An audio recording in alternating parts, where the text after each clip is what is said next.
Ladies and gentlemen, welcome to the Above the Bar podcast, where each week we belly up to the bar with a new guest, find out what they do, who they are, and what makes them great. So sit back, relax, and enjoy.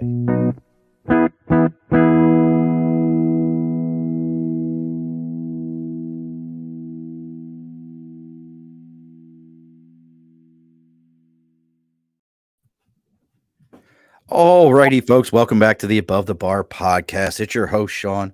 We have bellied up to the bar today with two lovely ladies that are going to educate us on food. They are successful real estate moguls. They are out in one of the few cities that I actually still want to visit.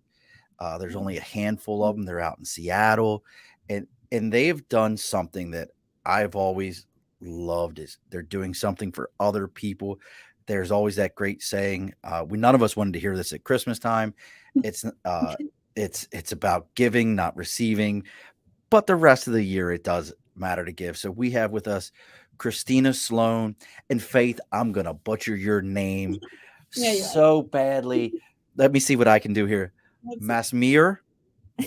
So butchered. So what is it? Mesamir. Okay, see. So, but welcome to the Above the Bar podcast.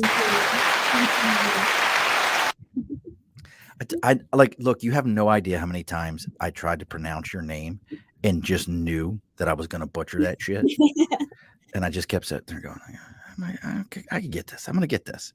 No, I just. There was I can't imagine how many times that between Christina's name, probably people spelling it wrong. Oh. Yeah, that Y is kind of unique. But it's okay. My daughters are Crystal and Kristen. Krystyn Krystyn.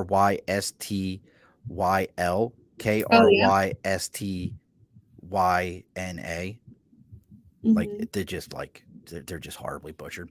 So we're gonna get ready here. We're talking about charitable, and they have a unique charity that they've started on their own, the Giving Wave, not Way, as I tried to butcher it the first time. And what was funny is I got it right the first day, and for some reason on the second day I just wanted to call it Way.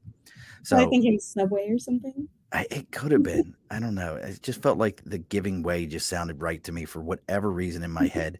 So, but we're gonna get into things here. We're going to talk about what they've got going on, but let's go ahead and get some house cleaning done before we get too far. First things first, as always, if you've got a charitable organization, I expect them to send me one here. We've got the big sign behind me, sticker and a cause. So whatever your charitable organization, whether you have or a podcast you've got going, I don't care what it is. The way we grow here at the bar and the way we get more seats at the bar is you reach out to me on our Facebook, which is the Above the Bar podcast, or our network, which is the Earplug Podcast Network, and then our LinkedIn, YouTube, Twitter, Twitch, Instagram, TikTok. They're all the Above the Bar podcast. You reach out to me, let me know what you got going on. I'll tell you where to send the sticker to, and we'll throw your sticker up on the big board here. Once it's up there, we'll read about whatever that charitable organization is. The other thing is maybe your media is a little hungry and a little houseless. You need to reach out to Media by Dibs, which I love the fact that you use the term houseless, not homeless. I love that. Reach out to Media by Dibs. You can find Dibs on Instagram is Media by Dibs, and that's DIBS. On Facebook, it's Media by Dibs. Or if you're on LinkedIn, you can reach out to Andrew Dibble and you let him know that you want to belly up to the bar. As soon as you mention that to him, you're getting 10% off your first order with him and a free consultation. So the bar is open now. I mean, before I started podcasting, I did 20 years in the Marine Corps. There was nothing prima donna about me. And now I'm looking at myself going, my lighting's not right. I got to fix my lighting now. So let me fix this here. Don't I look so much better now? It doesn't look like any different. So there's nothing changed at all. But let me fix my mic so I sound better. So ridiculous. So welcome to the bar. Thank you. Thanks for having us. We're happy to be here. So I want to explain your charity as much as I know it, but I'd rather you guys explain it also. So you're out in Portland. Keep it weird. Yes. Which I heard something else today. So they were picking on me because before the show started today, anybody who knows me knows I love food shows my 5-year-old sits and watch cooking shows and with me. There's very few that I don't like. I don't like the ones where they go into restaurants and they're like, "Your restaurant sucks. We're gonna tear it all up." I don't watch those. I'm like, this is boring to me. I like the story shows and how chefs got to where they are and all those things. So they were in Portland, and I found out that Portland is the most vegan friendly city in America, but it also has a nickname of Porkland because No. yeah, I'm telling you, it's got that nick. You can't know. I'm telling you, Christina, it's there. It's a thing. And you guys have Michelin stars don't come to Portland, but you have some crazy number of food trucks, Mm-hmm. like, and it's pods, which I thought was really cool. It's not like they just show up on corners. It's almost like people are like, I'm taking this corner and we're all just gonna put food trucks here, which I just thought was. Communities. Yeah. Mm-hmm. It's amazing. And I gotta ask you because one that really stuck out to me was, have you gone to Moondot? I haven't heard of that. There's so many, so it So- could be really good. We just may not have heard What is of that it. one? So Moondot is a vegan Korean food. How do I Put it not on know the this? list. Yeah. We'll be So- contacting you. So yeah, it like popped up and she's like came over from Vietnam or no, Vietnamese, not Korean, Vietnamese. It's Vietnamese vegan food because she came over from Vietnam when she was 2 years old, blah, blah, blah. It's like her whole story's on it. So, but that's a whole nother thing. So I'm curious. So tell us a little bit about, how you started the giving wave. Like, where does this even begin? So I'm a local realtor, and Faith has like all the home loan needs that you would ever need covered. And we were just, chatting one day, and we're like, how can we help people that we're not already helping? We help people get their dream home. We help people with investment properties every day. But what about people who aren't able to afford those options, right?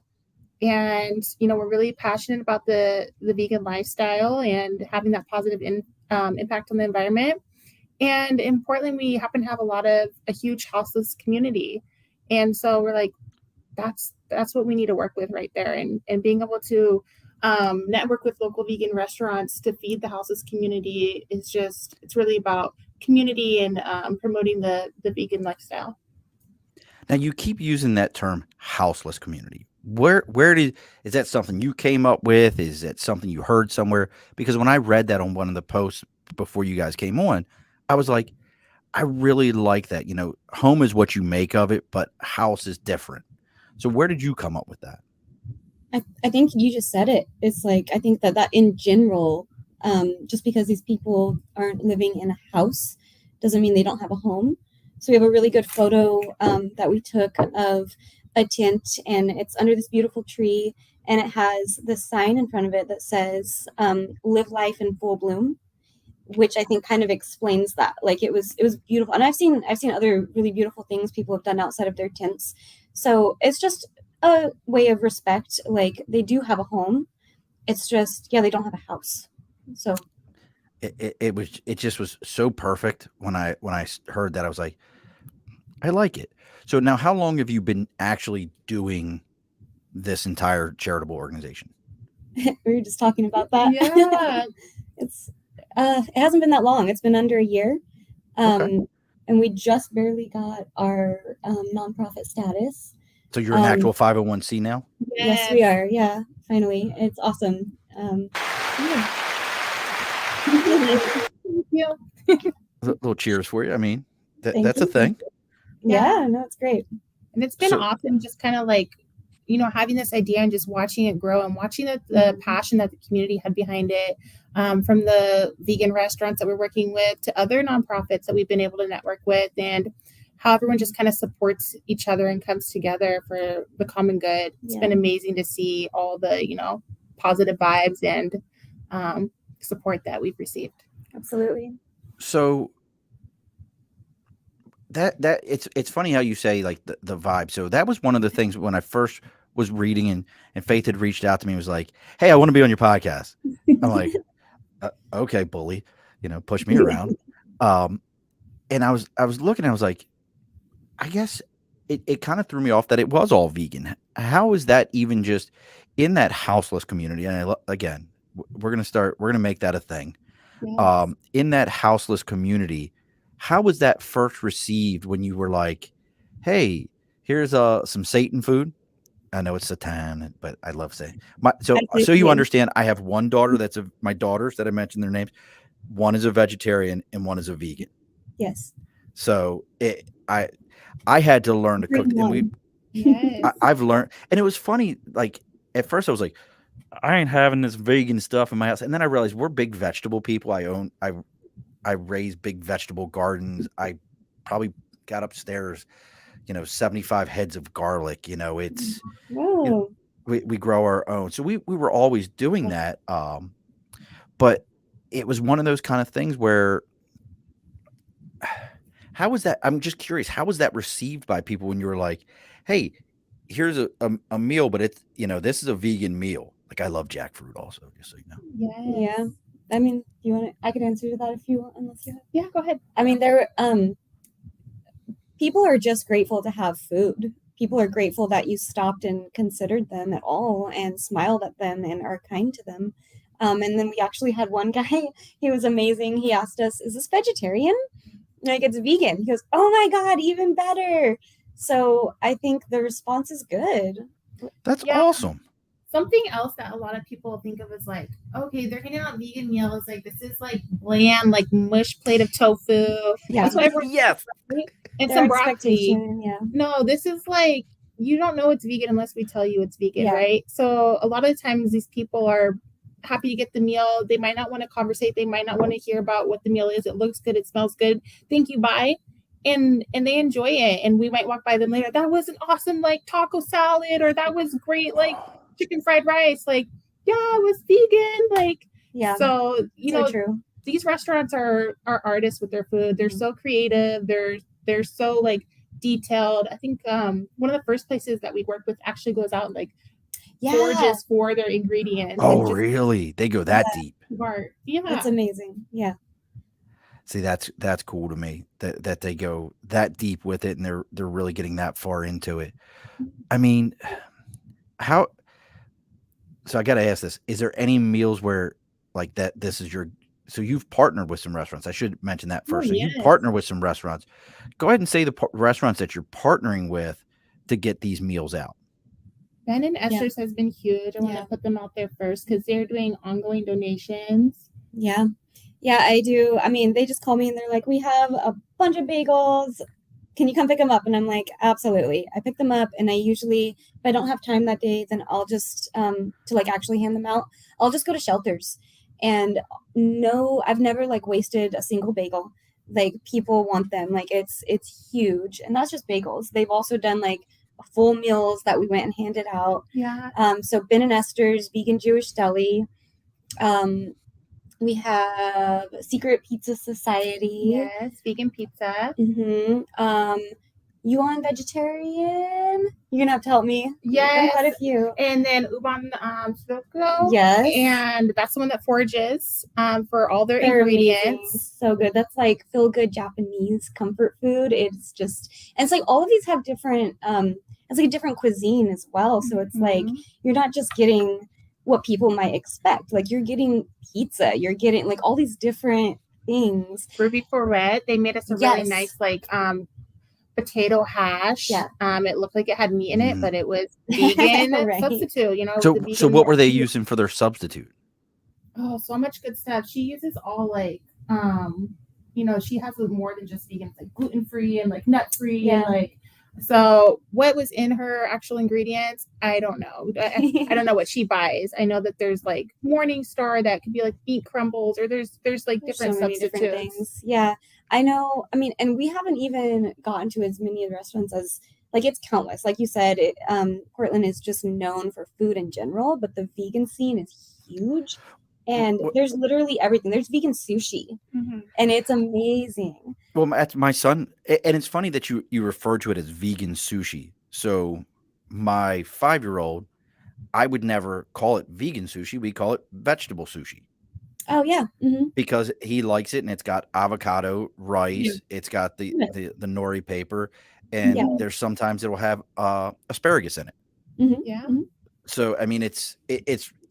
I think there's something about that. You know, when you say vegan, it almost people Yeah. are like, you're not Yeah. gonna get me to eat that. Yes. Mhm. Hey, Oh, look, I made a vegetable salad. right. Like, or it'd be funny, like if you're like, hey, I have this vegan salad. What do you mean it's a vegan salad? Well, no shit, Sherlock. It's lettuce, tomato, Yes. cucumber. It's a freaking salad. Tell me Yeah. about it.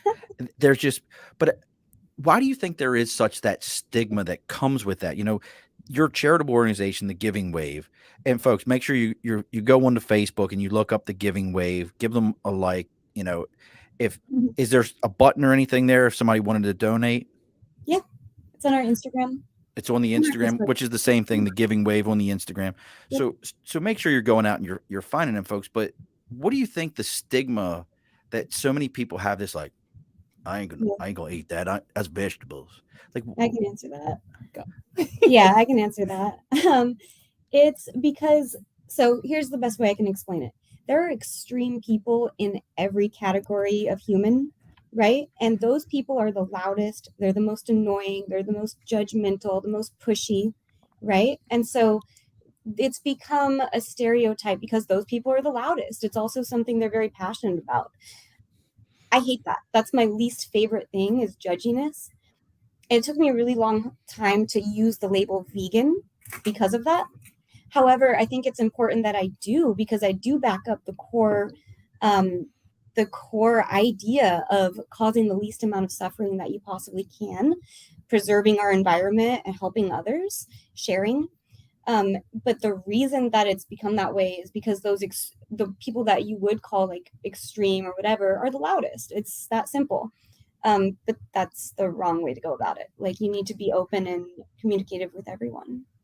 well, I mean, it's interesting to me because when you say that the loudest, I guess the first person that comes to mind to me is the vegan lady.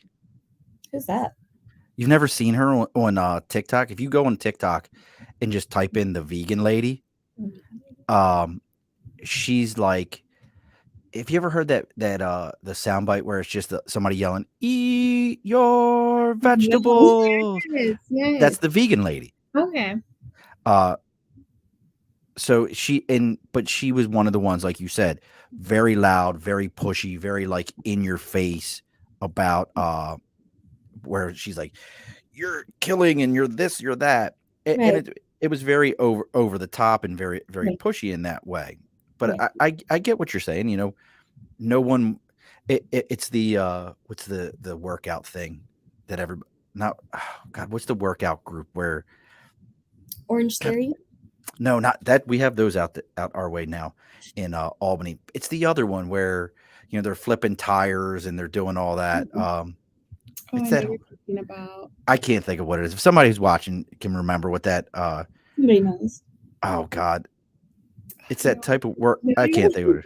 Yeah. They're everywhere. They're They're everywhere. they're everywhere, these gyms, but it's always funny to me, these gyms because uh there's the big joke they use the Fight Club. The first rule of it is to not tell. Well, the first rule of it is tell everyone. That's kind of like the vegan thing. First rule of being a vegan: tell everyone you're a vegan.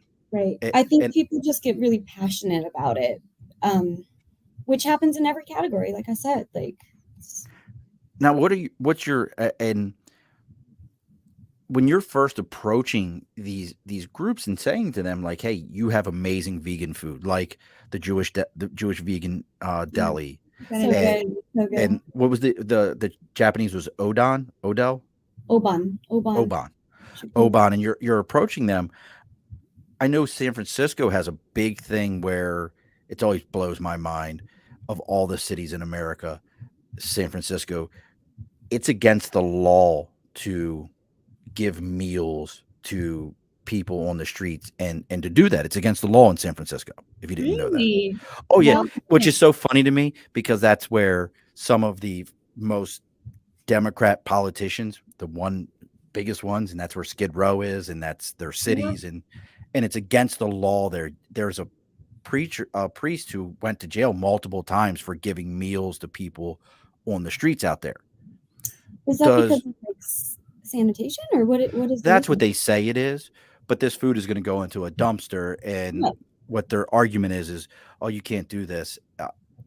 I don't know all the rules to it, but I believe that's the biggest thing is like all this food you don't know.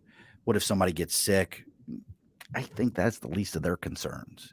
They're digging out of if you're in starvation mode, you're going to dig out of that dumpster anyways. Right. So how does, because I don't know the law out there in Portlandia, which is a funny ass show if you've never That's watched the it. best. I love that show. I love it.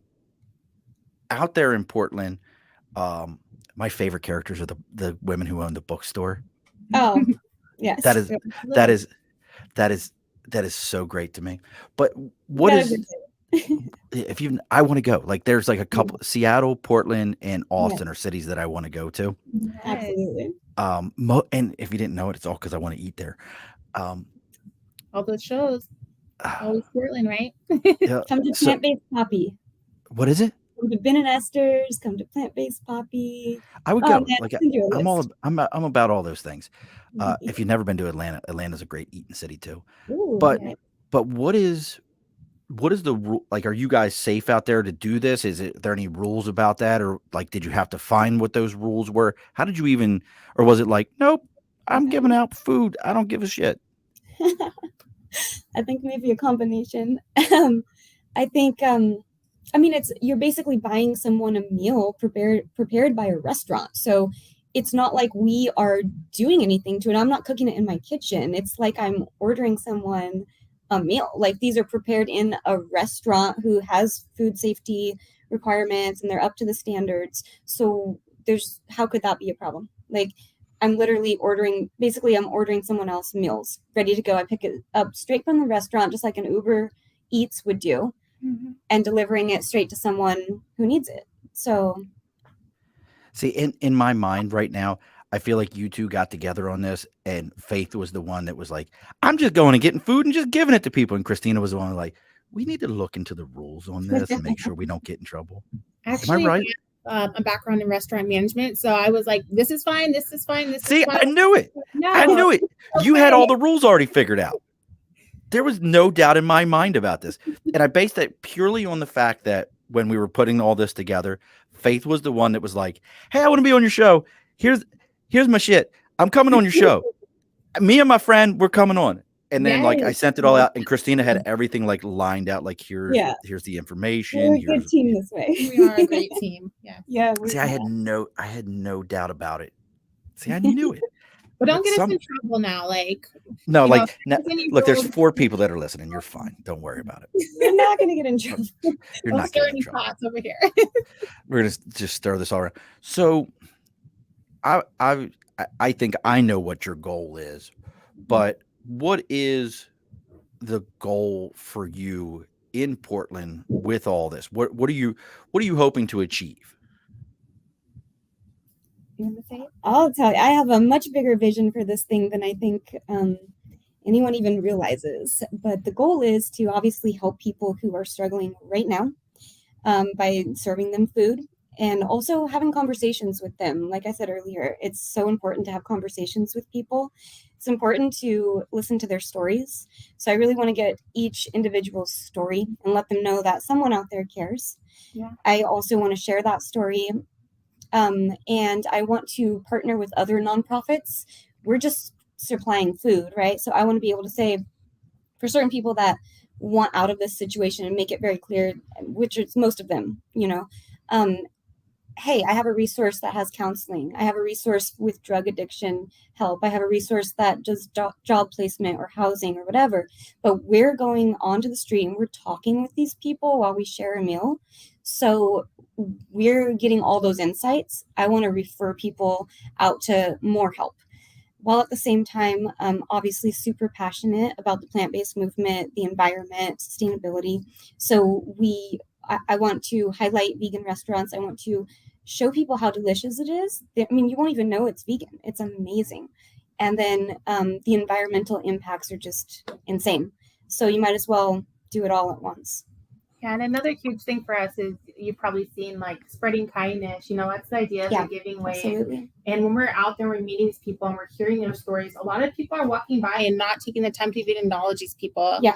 And, after COVID, just in Multnomah County alone, there's been like a study where they've had like 1,000 more people experiencing houselessness just due to like those circumstances. So yes, there's mental illness, there's drug addiction, there's different reasons people might be in those circumstances, but COVID happened to all of us, and it could have been me or my sister or somebody who had that circumstance. So I think that kind of changing the way people are looking at houselessness, and being able to be a voice and rehumanize people, because it's really sad that people walk by like it's not even happening.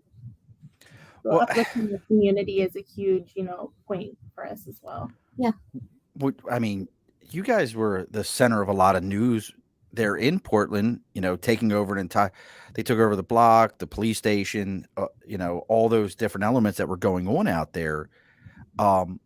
Your community of houseless individuals out there, can you kind of give a view of what it is? I mean, I grew up on the East Coast, to me, I saw the Reagan era, shut it all down, push people that had mental health issues that needed treatment. Forget it. We're not going to pay for that anymore. Force them out onto the streets. Oh, well, it's not our problem. They'll go deal with it. What is the view in in Portland? I think sometimes even I do it. We kind of like cross those two cities over from each other. It's just People a thing. do, but we're our own place. It's just one of those things we do. It's one of those things we do. But how would you, if you were going to make an avatar of the Portland person who's houseless, what do they look like? Does that make sense, that question? I don't think that's fair to say. It's not Yeah. fair. No. It's a wide range. Yeah, and I think then you could say that, that then it is a wide range, because I always growing up, stay away from, they're crazy, they're that, they're this. Like, how would you characterize that person? You can't do that. I think people, experiencing these circumstances need a little bit of extra kindness, and they might need resources like mental health services. They might need addiction services. And if we're going to make an avatar of a person that looks like that, it's not going to be very nice, is it? But I think that, just going out there and having those conversations and helping them connect with resources like Faith was saying goes a long way, because some people don't even have access to like a shower or a fresh change of clothes or a restroom, right? So helping them take those first steps to rehumanize themselves in some cases.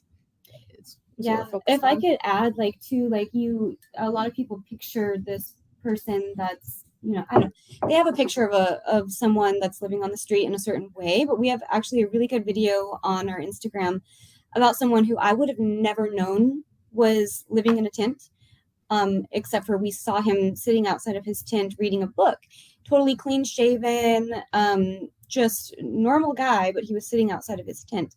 And we approached him and we were like, hey, we have some free food. Would you like some? Do you want to talk? And we always ask people if they would like to share their story or they would like to say anything. And he was willing to. And his name is Kevin. And he actually works 2 jobs. And he moved from, I think, California. That sounds great. Yeah. And got laid off, I believe, because of COVID. And luckily for him, one of his jobs is a hotel. And so he's able to shower and shave and all of that. But he's struggling because when he got laid off, he used his credit cards for his income and his credit went to complete shit. So he can't get an apartment. He doesn't have friends or family here because he moved to Portland for the job. So when you say paint or do an avatar, it's like, no, there's just such a wide range. Like, this guy's mentally there, clean shaven, has 2 jobs. You would never know. Then it ranges from that to to the other side where it's out of your mind, having mental illness and don't know how to take care of yourself. You know what I mean? These are people that have obstacles in their way, and they're struggling to overcome them or to cope with them. And so I think that's one thing they all have in common is, they're people struggling to overcome huge obstacles. Basic need of shelter should be basic right, but it's not, is it? And that's what I'm looking for, because I think we all think of the houseless person as something we've seen on a movie Right. where it's the crazy bag lady pushing a cart, talking to her thumb, yeah, Yeah. exactly. It's that Skid Row dynamic that, a man on the streets, he's a drunkard, he ain't shit, and he's just bearing his problems. I watched a thing the other day, um, you know, s- whatever the guy was saying, he was like, I think he was actually mentioning marijuana. He goes, marijuana is not a gateway drug, trauma is. Yeah. Mm-hmm. Coping, And the cope in Trauma. healthy ways. Yeah. Trauma is it, trauma is the gateway. And I feel like when we talk about this, and I want people to hear about these stories. I actually reached out to a buddy who wants to be a filmmaker, and I was like, hey, you need to be jumping on here. He's the kind of guy who would pack his stuff up and head out that way. Come on. Um, yeah. and I think that's what I want people to hear. Is I wanted to hear you say there's not a single person that this looks like, Right. that you don't Individuals.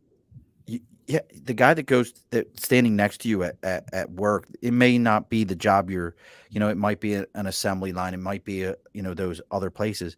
That person is houseless because he can't afford to live in a community that he used to live in.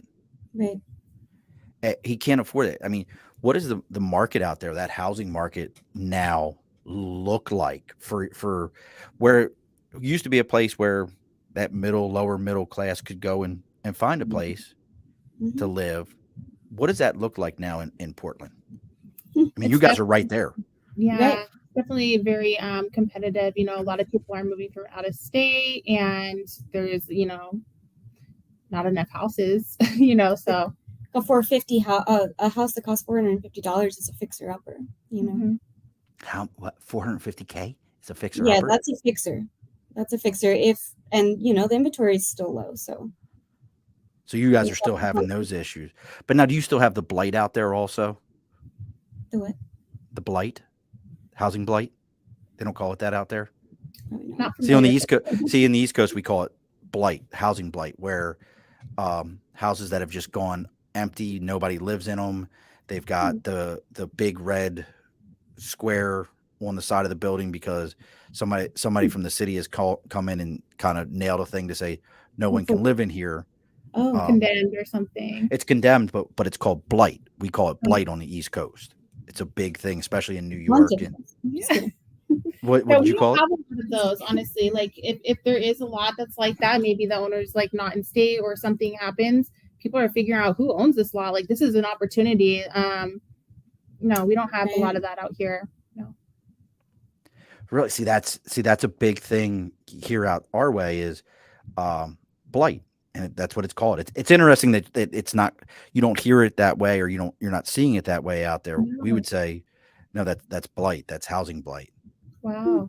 Well, you just taught me something. So Yeah.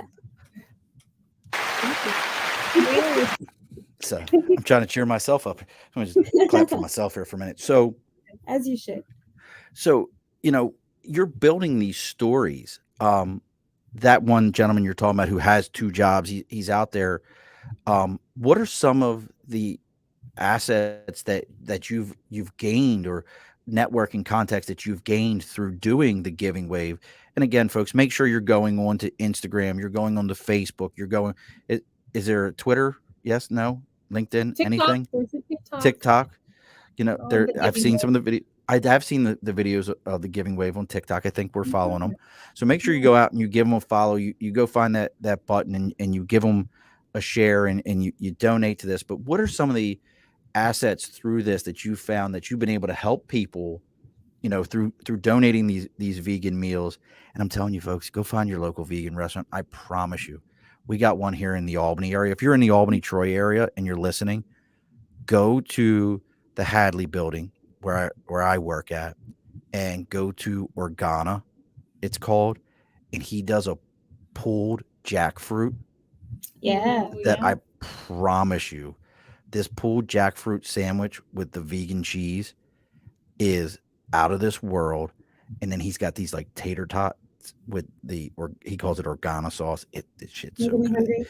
It reminds me of Polynesian sauce from Chick-fil-A is what it tastes like, which is so good. But see, you said because you've had it. You've had you some Chick-fil-A. You can't get away from I've it. actually never had Chick-fil-A, but I've had meat and I've had all the sauces. So. You can't get away from Chick-fil-A. It's just too We need good. to put that on our list for when we get out that way, though, because we're trying to, we're trying to go everywhere. Yeah, so yeah, it's we on our want to list travel now. with this eventually. That would be awesome. Well, come find us, and I'll introduce you to my daughters who know where all those places are. I don't know where any of them are, but what are some of the assets that you found to help these people out through this? I think just building community, partnering with local vegan restaurants and helping them also gain awareness. And we've partnered with some other nonprofits where it's like, okay, we know where you can go get a shower today. We know where there might be clothes for you. Do you need a bus pass? We know, there's so many resources through these other nonprofits, not just like a few, like so many nonprofits where we're able to tell people, oh, there's a doctors that will come out to you. Right. I have to do a shout out to PDX Saints, who's a nonprofit we've been communicating with, and they invited us to this really cool thing they do. It's basically like this parking lot with all these free resources. And so they have like haircuts, they have free food, produce, dry goods, plus hot meals. They have, like she said, the bus passes. I'm forgetting something. It's like this parking lot full of free resources. Yeah, right. And cultivated incentives is one of them. Yeah, and it's just amazing. So to be able to make those connections, and like I said, we're out there talking with these people. Not only are we sharing kindness, listening to their story, but we're also saying, hey, come check this out. We have this, we have that, because it's really all the same goal, which is to help each other. And we're just getting started. We're just getting started. So we're going to do a lot more soon. How about any commonalities that you're finding with the folks that you're helping out? Are you seeing any commonalities that have kind of stuck out to you where you're like, wow, this person's in that same situation, connecting folks that are in those scenarios? Any commonalities at all? Veterans is huge. I feel like for our population, a lot of veterans, minorities, addiction issues. I feel like totally, mental health issues, which again comes from trauma, and there's definitely a lack of mental health help. Like the veteran community, we're big on that one. Yeah, we're right. I can tell you why the veteran community is so bad about it. It's a simple answer. Tell us, please. Because most of your vets, we believe we're beyond the help. You don't understand what I've gone through. You don't know what I've done. And I'm a man. I can handle this shit myself. Even if it's a woman, she's a vet. She went into a field that is male dominated. And most women that are in those fields also have that similar mentality of, I'm a woman, I can handle this shit, I can take care of my own shit, I don't need you. And it's a fact. It's who we are as people. I will tell you, if you run into vets into those world, it's tough to get us to listen, but there is a ton of organizations. DAV is Disabled American Veterans. The American Legion and the VFW, as much as we just think they're drinking halls, that's like a completely sidebar thing for them. Their actual real stuff is their veteran advocacy groups. So that's a big thing for me. You may not know this. We lose 22 vets a day to suicide. That is a fact. That is a real number. Yeah. 22 a day. Because we're knuckleheads. As a vet, we're just knuckleheads. We're like, I don't need to listen. I don't need to talk to you. I can handle my own shit. And that's who we are. Suck it up, buttercup, move on. And that's what we were taught for many moons, and it sticks in our head. And, so that's where a lot of that comes from. That's sad.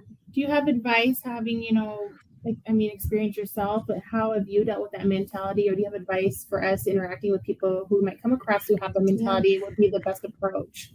Find another vet. Move on. No, find another vet. Find another vet. Find another Oh. vet. It sounds so Okay. simple that really find another vet or just that's the biggest thing. I think most of us we only want to listen to another vet.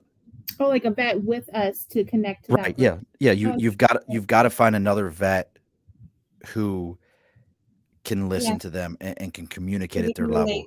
Yeah, You hear that, like the brotherhood, right? That camaraderie. It's funny. I didn't mean to get into any vet stuff, but no, I'll explain this to you so this makes sense to you. Everybody talks about how horrible boot camp is. Oh, they scream, they do this, they make you do this, that, and the other. That's actually, it's a form of psychological warfare that they're doing. So here's the way that works, and here's the logic behind it. I was 17 when I went to boot camp. I didn't understand what I was seeing or what I was going through, but here's the way it works, and here's why they do the things they do. So you're going to take for the Marine Corps. I'll use the Marine Corps for example. All Marines on the east of the Mississippi go to Parris Island. All Marines west of the Mississippi go to San Diego. That's the way we do it. So you got to think about it. You're taking people from the Florida Panhandle to Maine on the East Coast. They have zero commonality. They don't know each other. They didn't grow up the same. They may have grown up in ducking gangs. They may have grown up very wealthy. They have no commonality. So you put them in Parris Island all together, and now they're going to have 3 to 5 drill instructors, depending upon the time of the year and how big their platoon is, screaming, hollering, yelling, basically coming at them. So now they all have a single thing in common: hatred of the drill instructor. Look, if you guys can't see it, Christina just had a light bulb go off. If you've never seen someone have a light bulb go off over their head, that's what I just watched as her face went, and she just smiled like, son of a bitch, that makes sense. Yeah, it makes a lot of sense. So what they do to us is we have a commonality of a hatred of the drill instructor. So this bonds everyone together against that one commonality. So when you get out, and you're no longer around somebody that you're bonded against the commonality. And granted, look, some of us do 4 years and more, but that person gets out and they've lost that. They don't have that. Yeah. And that was the one thing that bonded you together, was the commonality of service or your unit or whatever. And a lot of times the service is a safety net for a lot of us, because you can blow your whole paycheck in the military and still go to the chow hall and eat. You can spend all your money on booze, but still have a roof over your head. You'll always have electricity. You'll always have hot water. You'll always have a food. You get out, do those things. They're not there anymore. And a lot of us weren't taught to keep going, how to do that. They didn't figure out how to do that. They didn't learn how to do that. And that's what you're dealing with. You're dealing with people that didn't learn those things, or they're also dealing with mental things that, again, how do you explain that? You know, they can't explain to you what it was like to be the first Marines to go into Fallujah. They can't. You'll never get it. And that's what you're seeing out of a lot of them. It's a new homeless population, you know, or those service members. There's a gap in there where you had the Vietnam era on the streets, and then they faded away, and then we had no wars, and then you have these guys that have only known that for you don't realize it. The war really started in 2001. So you have service members retiring as of last year that have only known combat. After 20 years, they've never seen a time in their service time where we were not at war. We've never had that before. Something you said really stuck with me is, like, if you're going in at 17, you know, those are the ages where people are going off to the dorms or college and finding their independence. And if you're learning how to survive and dealing with trauma, and then you just get out and you never got to learn those skills. Like, I actually never thought about it that way, so you just shed a lot of light on that for me. Thank you. Yeah. And so when you see that guy, try to guy or gal, and it is gals too, especially in today's military where everybody wants equality. You can equally go to combat and you can equally get shot at. Welcome to equality. And that's what that is. So we have gals out there also who have been through those things. And when you see them, the best thing for them is try to get them with one of those veteran service organizations. They know the language, they speak the language. You know, it's like if I said to you, FSBO, you know what I mean? You know what a FSBO is, right? That makes sense to you. But if I said to you, I was in 2nd Mardiv, Yeah. it don't mean shit. That's amazing. Thank you so much for sharing that. That's Well, you guys are sharing so much. You guys are sharing of your heart. That is huge. There is no greater thing that we can do as people than what you're doing. Was there something in your lives, and I don't mean to get too personal, but this is things like this that make me very interested. Was there something in your lives that happened that you said you experienced when you were younger that made you want to do this, or just made this come to you and say, I gotta go do this? I don't want to speak for you, but I think that one thing we both have in common is that we have a passion for doing what's right. And if we see something that maybe people are not taking action because it's normalized not to do so, but we know that taking action is the right choice, we're not scared to go against the grain to do the right thing. We have a passion for making sure that we're creating justice where maybe there is no justice. If we're able to do it, that's what we want to do. Yeah, no, I think people get stuck in a group mentality where they just do. You froze on me. Did I lose you? Oh no. No, they're frozen. We're back. Are we still frozen? Now you're frozen. We froze for a minute. Like no one's frozen. Yeah. Like who was frozen? You were frozen. I was frozen. See, you were frozen on my end. Were we still frozen? Nope, we're not frozen anymore. Okay. Okay. He looks frozen. I think you're frozen. I don't know if we're frozen or who's frozen or what is going on. See, I asked a Those good ghosts question. would be invited in, you know. Yeah. It's a ghost. That look, I'm telling you, I'm surprised Nathan's not here. It's very odd for Nathan to not pop in yet. It's very odd that normally Nathan would have popped in by now, and he would have already asked what your favorite foods are. That's his thing. He likes to ask everybody what their favorite foods are. But I lost you there, Faith. So what was it? Was there anything in your youth that kind of made you push towards this? Anything that you experienced? I think that I've always just been. I can feel, like when I walk into the room, usually I can pick up on other energies, other people's mood. We all can. You feel like someone's depressed or whatever, you kind of absorb that a little. And if someone's happy and they walk into the room, same thing. Well, my ability for that might be a little bit heightened or something, but I just can't not. I guess it's empathy. Like I can't not feel that when someone else is feeling something. So and it's been that way since I was a child. I can't not. Now, you thought I was messing with you a minute ago. I sent Nathan a text message. I said, where are you? You ready? Is he under your desk? What's your favorite food? So many good choices. It's hard. Man. Now, are you, I know Faith, Vegan. Kristen, are you a vegan also? I've been vegetarian for almost 20 years, and I am trending more towards vegan, but I'm not going to say I'm vegan. I'm vegetarian. You still like a good omelet? My son, I have an almost 2-year-old son. He's highly allergic to eggs, so eggs is not like something. But I'm trying to get better at like reading labels, because you'd be surprised. Like I'm good at knowing what has eggs in it now, but you'd be surprised like what has butter in it or honey or something that you wouldn't expect. And everything. Yeah, you won't eat honey? Hold on, that is the most natural of natural foods. It's not a vegan. Nothing, but here's the thing: nothing with a honey. Honey doesn't have a face. That's a hot topic. You know, some people I could do and speak some on it. people don't. Like honey doesn't have a face. I could speak on it. Speak on that. Okay. And you still didn't answer what your favorite food is, so we got to get that here in a minute. Well, I don't do favorites very easily. If I do pick a favorite, it changes. So there you go. Mexican food, the groovy floret. I like Indian food a lot. Oh, I love Indian vegan is the shit. I know.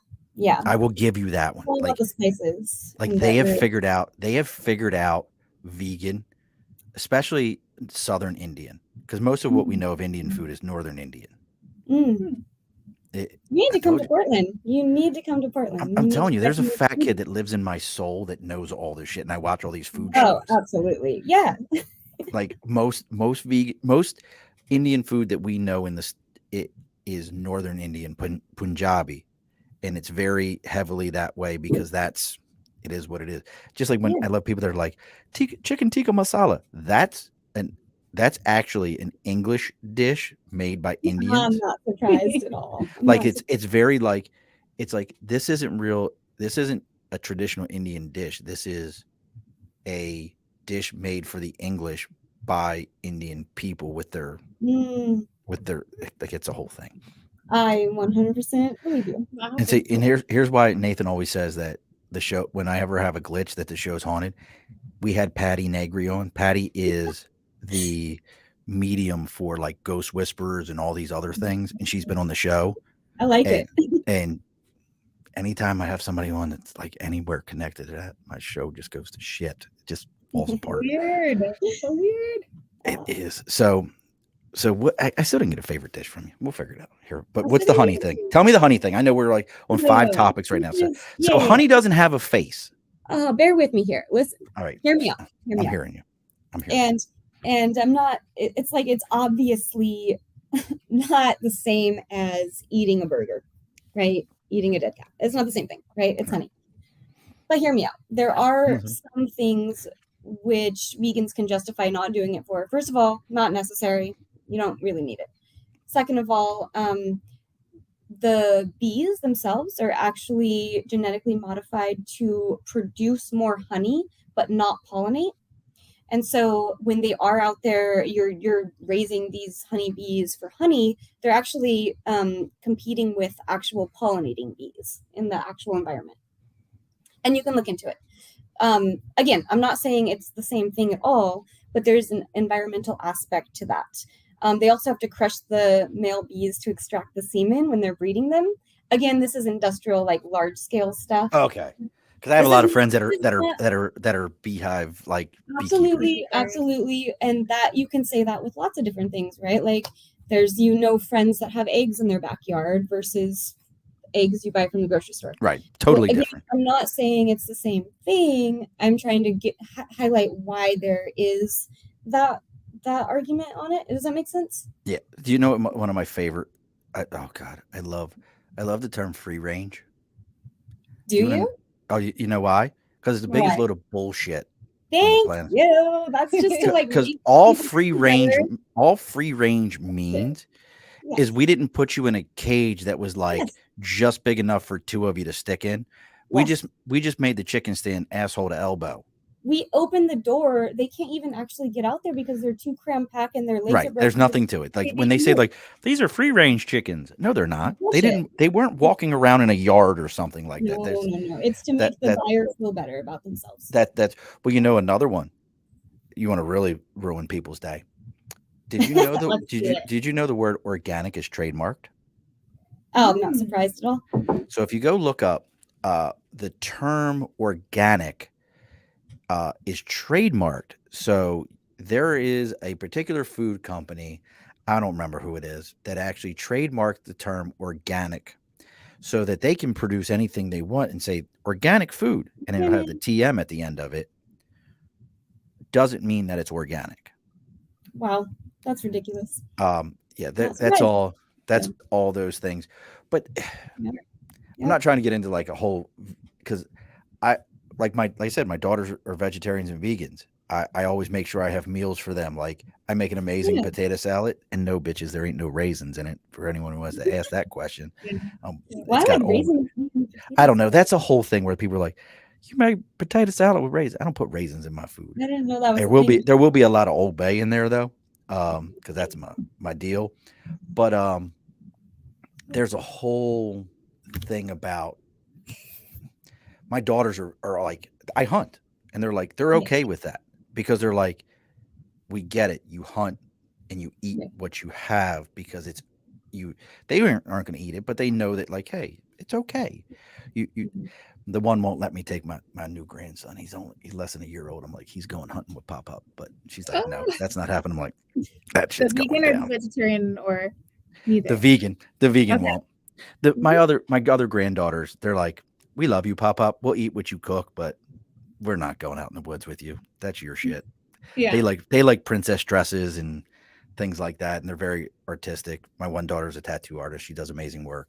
Oh, nice. I like I can't show you my leg. I'll show it like I've got tattoos from her, but nonetheless. But I Awesome. was curious, what are your and you were kind of like, yeah, no, you weren't like, you're the devil. What is your feeling on the other side where people are like, look, sustainable harvest, sustainable things like that? Right. Have you looked into any of that from I know your organization it's vegan food that you're donating, but have Right. you ever looked into any of those charitable this is my best friend Ken. He's so full of What's this? shit. I found a raisin in my Aw. potato. You never found a raisin. If you found a raisin, bro, that was a fly that landed in your food. That's I'm what I'm sorry. saying. That was the one Like reason. That was a you, fly. like you found a fly. I'm You sorry. found a We were outside when we were eating. You found a fine. fly Good and you ate protein. it. You had a Yeah. protein. You had protein in your shit. But have you ever looked into any of those groups that like make sure that they're working for very sustainable, products and very sustainable things of that nature, or is it like, nope, our thing is vegan. That's where we're at. Or have you What thought about anything? we have done is challenge restaurants to come up with vegan options if maybe they don't have strictly vegan a strictly vegan menu. So we've kind of like challenged them to come up with vegan options and work with them. Yeah, we will work with non-vegan restaurants, but I would encourage them to create a vegan meal. It's actually less ingredients. Like they can do beautiful things, and it expands their creativity. I think that it's really important to not just work with vegan restaurants, but to also work with non-vegan restaurants. But I do want to stick to vegan meals. And Nate is absolutely right. I know so many stupid facts. That's why I forget passwords all the time. That's what I blame it on. That I don't think it's the bourbon in any way, shape, or form. No, never. Which never. is vegan. If you didn't know it, bourbon is vegan. Like Okay, yes. this is a fact. It's vegan. That's Yeah. my other thing though is, Good for the soul. and since you're both vegetarian, vegan, if anyone's thinking about this lifestyle, and I think that's really what it is. It has to be a lifestyle choice that you go into and you change how you do things. It's really an epigenetics thing, also, in my opinion, because it's you're kind of changing the way your body functions at that point and taking a lot of all these extra hormones out of it, extra antibiotics that you don't need, and you're removing those things from your diet. I promise you will feel better. I think Yes. about it all the time, but Yes. it's tough for somebody like me who I do a lot of road time in my job. So, you're like, Music? I'm on road Road? time. Like, so I'm on the road a Road. lot. Road. That's that Baltimore accent you're hearing. It's sometimes Yeah. it's hard. Words like road. I'm on the road there, hon, all the time. I go out there and I'll get what I need to get done. But, what is it? Some of the things that you would say as somebody who's been into doing this for a long time that you've experienced that you would say, hey, here's some of the pitfalls. I know what I've seen from, again, I watched my daughter start it Mhm. and I know what the pitfalls were. Look, Twinkies don't have anything real in them. So, Oh God, no. Yeah. but do you know what I'm saying? Like, and it wasn't Twinkies, but there was a lot of that initially, like, well, I can eat this because it doesn't have those things in it. What are some of the pitfalls that you've experienced? For me, the hardest part for me has just been other people. If I'm being completely honest, it's been that, like we were talking about earlier, the stereotype, and it's like other people's judgment has been literally the hardest part. I have learned to read labels. Like I just go basically, and I'm really good at it. But I'll tell people this all the time. It's not that I can't have it. It's that I literally have learned so much about it that I do not want it at all in my life. And I can say that I feel a million times better. Like, I've never been a runner my whole life, but when I made the switch after a couple months, all of a sudden I would wake up with so much energy where I was like, I have to go run. I think I need to run. Like, I don't know. I can't explain it other than that. I don't know if everyone's body will vibe with it as much as I have, but I've never had any cravings of anything or like none of that shit for me. Like, it's just, it works. So. Yeah. How about for you there? Because you're more vegetarian. You said you're leaning. Yeah, I'm learning more about like vegan options and how to incorporate that in my life. And I've been vegetarian for 20 years, so I have like this set, like when I go to the grocery store, I know I'm gonna get, right? So I have to relearn what am I gonna get when I go to the grocery store. Portland, we have so many amazing vegan restaurants, but sometimes like going out with friends, if you're not the one picking the restaurant, that can be kind of hard. Like, okay, like I think kind of like other people's judgment of you, like, oh, she's not gonna eat, like she's too good to eat this. Like, maybe I just don't want to eat French fries for dinner tonight, like. Right. That's the other. Yeah. But oh God, have you ever had poutine? Yeah, we have vegan poutine here. Yeah. Vegan poutine. I don't know. You haven't tried it, have you? This like. Yes. And you'll be like, what the fuck? I don't know. Oh, that vegan poutine. That would be a tough one for me. Yeah, I say water. Water. Yeah, it's a thing. I don't know.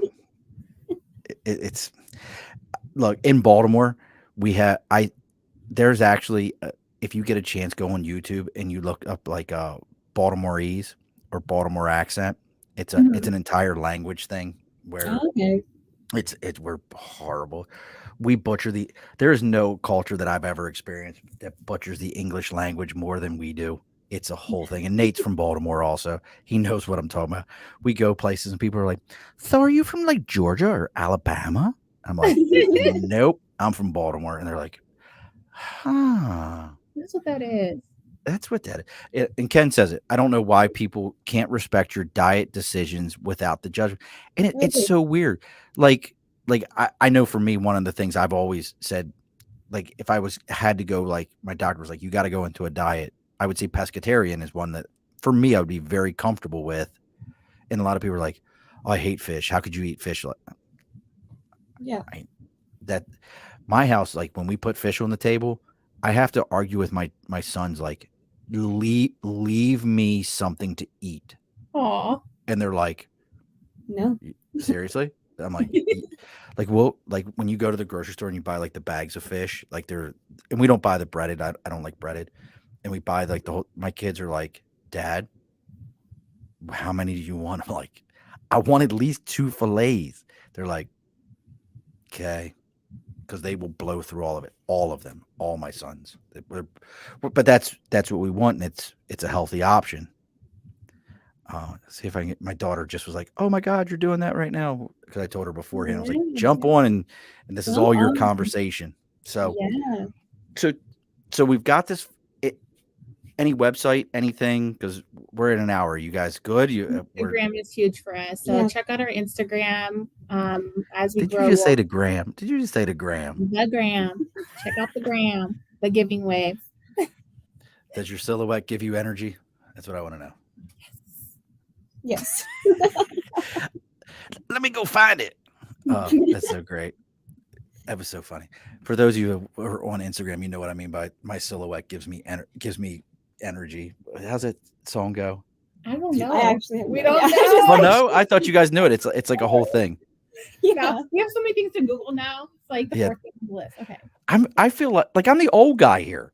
Like I should know all these things. It might be like different targeting, like the East Coast, like the things that are like coming up on your thing are different, I feel like you're right. Like this is very interesting. Like we like throwing out things. Like I'm really surprised you didn't know the term like housing blight. No. Yeah. I was like, what is he talking about? Like that's a huge, huge thing here on the East Coast. Like I guess we still get do you still get squatters out there a lot on the West Coast? I feel like that happens, right? I don't know. Like we get it's not like every block or every few blocks. It's like very far and few in between, and it doesn't last for long. Yeah, see, on the East Coast, that's a thing. Squatters and blight, and Yeah. you at least know what a trap house is, right? Yeah. The ones that get like blown up after a couple weeks or something, right? They usually catch on fire. No, I know what I'm just saying.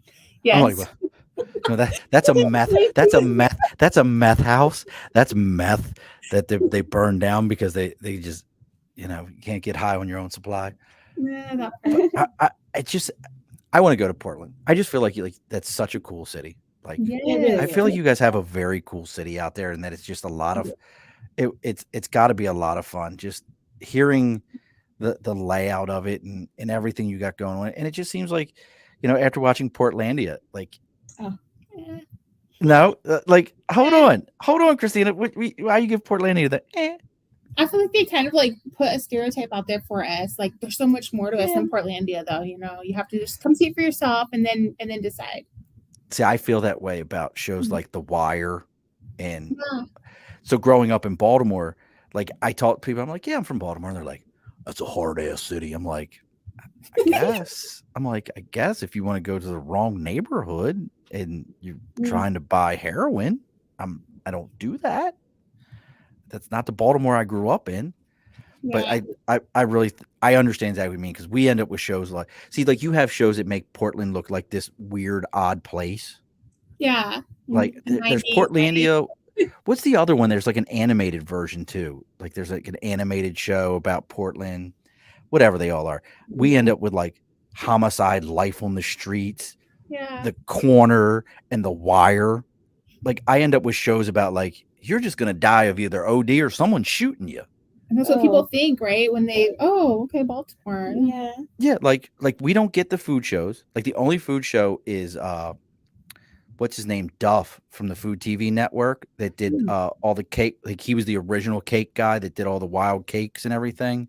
Charm City Cakes. He was Baltimore, and that was Duff. And then they had Cake Boss, who he's an idiot. I don't like him. He's not Oh. Duff. He's not Duff. Oh. Duff is the original. Duff. Okay. Do you like Cake Boss? Do you like Cake Boss? No, but I mean, it was a pretty like hard statement there. Like I didn't. Yeah, he's not, because he's not Duff.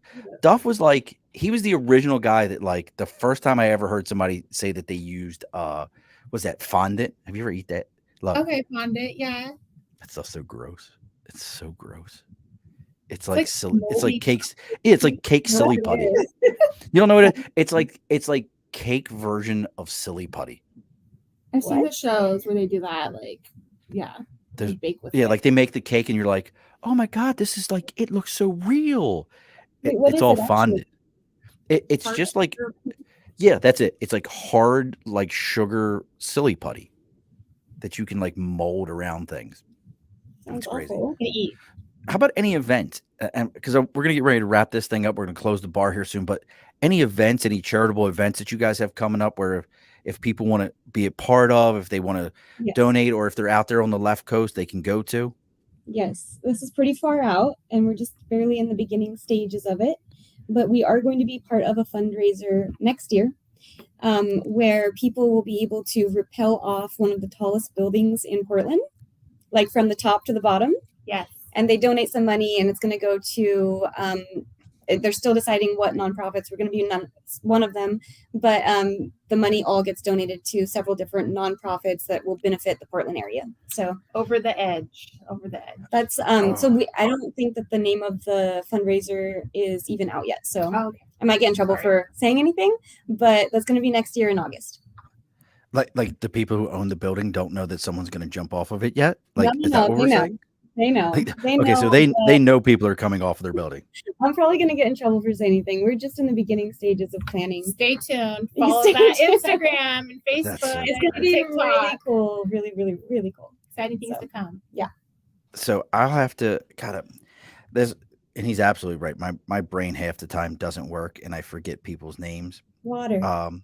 So we actually have one of our guests, a guy I follow still, and he actually does naked base jumping, Whoa. That's and pretty cool. Does he want to come to Portland and rappel and up that's why I was just thinking, I was like, wait a sec, God, if my brain would work right now.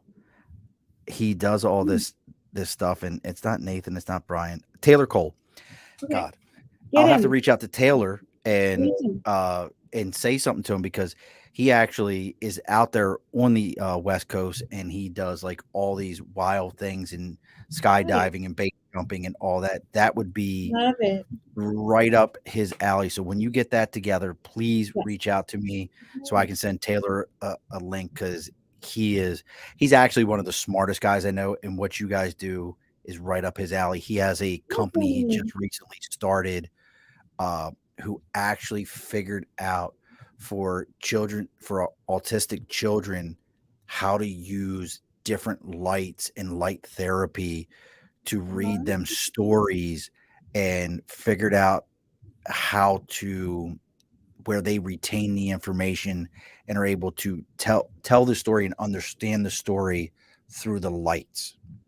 Wow, I He's got amazing. chills. That's really cool. He's like DARPA. If you know what DARPA is, he's like DARPA level intelligent, which is the defense organization that like comes up with like wild defense things. He's like on this special level of understanding that I don't even get it. But he's one of the coolest guys in the world to talk to. You're like, Yes. like he's on that level where you're like, I'm glad I can tie my shoes. We need that guy. I want to meet him. Taylor Cole. We'll have to figure it out if Yeah. he's out there watching right now. So again, don't log off. I got to talk to you guys for a moment afterwards. Okay. So don't log off on me. So where can people find you guys, and where can they locate you again if they want to be involved, if they want to donate, if they want to just follow you on social media? Where can they go? The Giving Wave on all platforms. Everything. We're going to get a LinkedIn page, right? Yes. We're working on it. So definitely Instagram, Facebook, TikTok are probably the main ones at the moment. Yeah. We're working on it. We'll have a website soon. Like I said, we're under a year, but we're doing a lot. We're moving quickly. So yeah. So we got all that going on. We got the deal next year. Anything else, like if they're in the Seattle area, or Seattle, God, I keep doing that. Portland area. I don't know why I keep doing it. If you're in the Portland area and they wanted to reach out, maybe they wanted to help with anything. Yeah. We Any can email address or anything. givingvegan@gmail.com is our email address. You can, if you get onto our social media too, like all that information's on there, email address, phone number might even be on there. But yeah, givingvegan@gmail.com. Okay, givingvegan@gmail.com. As always, folks, if you're enjoying what you're hearing here now, if you're a new listener, if you're just finding us through the Giving Way, make sure you like, share, follow all. Oh, look at that! They did a little wave thing, like threw me completely off there. Make sure you reach out to us, the Above the Bar podcast. We're on Facebook, LinkedIn, Twitter, Twitch, Instagram, TikTok. It's all the Above the Bar podcast, our parent network. Make sure you give everybody else, like Angry Geeks and all of them, a follow on the Earplug Podcast Network. Reach out to all those folks. Malia McKay says, what an amazing nonprofit. If you're throwing your hands up, you ladies are killing it. I gotta, Malia, I have to agree with you. That I think they're killing it. So make sure you reach out and you follow us on LinkedIn, YouTube, Twitter, Twitch, TikTok, Instagram. It's all the Above the Bar podcast. Now, again, ladies, don't log off on me. We'll stick around for one moment here. And as we always do here on the Above the Bar podcast, you ladies get the last word. So what's the final word? You guys can figure out who goes first. Follow us on Instagram. That's the biggest thing. Follow us. You can stay in tune with what's going on.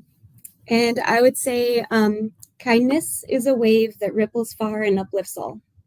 So be kind. Alrighty, folks. Be sure to push your stool in. This has been an Earplug Podcast presentation. Found on earplugpodcast.com, iTunes, SoundCloud, and wherever your favorite podcasts are found.